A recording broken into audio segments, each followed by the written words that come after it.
अरे madam Mahadev city तो छोड़ दीजिए जल्दी। अरे बहन तू, और तू यहाँ पर रिक्शा चला रही है, क्या है ये सब? और क्या करूं भैया, जो मेरे नसीब में लिखा हुआ है वही मैं कर रही हूँ। अरे पागल हो गई है क्या तू, जो पैसे कमाने के चक्कर में ये रिक्शा चला रही है? कितना पैसा चाहिए तुझे? तेरे ससुराल वालों के पास क्या पैसों की कमी है जो तुझे ये रिक्शा चलाकर पैसे कमाने पड़ रहे हैं? अरे क्या करेगी इतने पैसों का? भैया ये रिक्शा मैं अपनी मर्जी से नहीं चला रही हूँ, बल्कि मेरी मजबूरी है, इसीलिए मुझे ये रिक्शा चलाना पड़ रहा है। अरे ऐसी कौन सी मजबूरी आ गई तेरे ऊपर जो तुझको ये रिक्शा चलाना पड़ रहा है? साफ साफ बता तू मुझे, क्या बात है? भैया अब मैं आपको कैसे बताऊं, मेरे ससुराल वाले मुझसे कहते हैं कि तू जा और अपने पिताजी के घर पे से पूरे 10 लाख रुपए लेकर आ, अगर नहीं लेकर आएगी तो तुझे हम ऐसा ही काम करवाएंगे।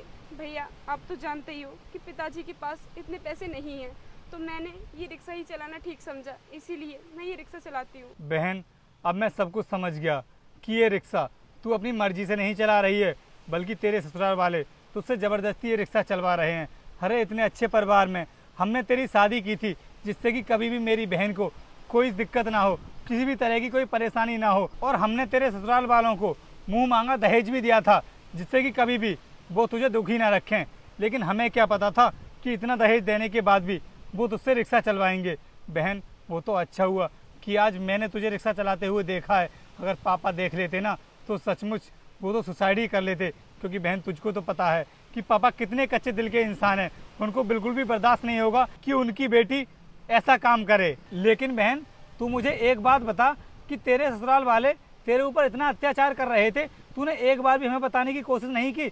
अरे अगर तू हमें बताती तो हम कुछ ना कुछ जरूर करते। भैया मेरे पति ने ये सब बताने के लिए मुझसे मना किया था, बोल रहे थे कि अगर इसके बारे में तूने अपने घर वालों को बताया तो मैं ना तुझे इस घर से निकाल दूंगा, बस इसीलिए मैंने आपको नहीं बताया। अरे ऐसे कैसे निकाल देते वो घर से?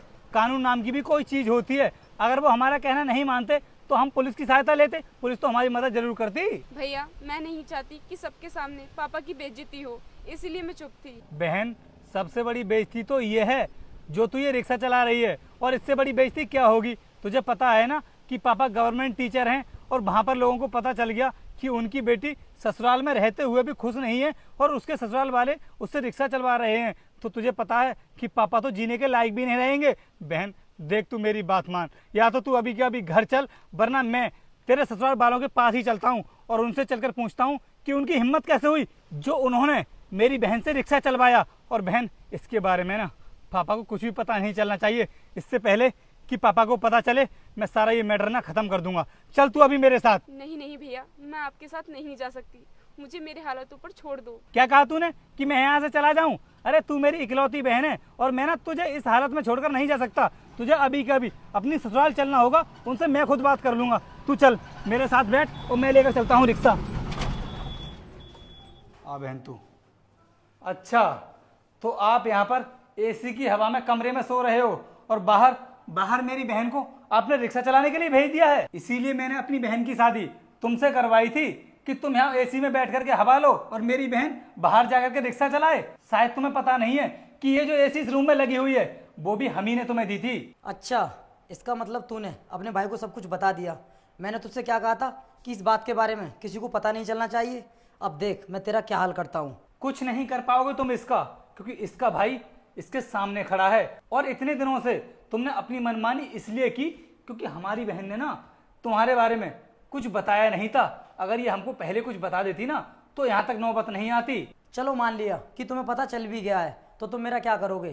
तुम तो अच्छे तरीके से जानते हो ना, तुम अपनी बहन की शादी मुझसे कर चुके हो, उसके बाद तुम्हारा इससे कोई मतलब नहीं है।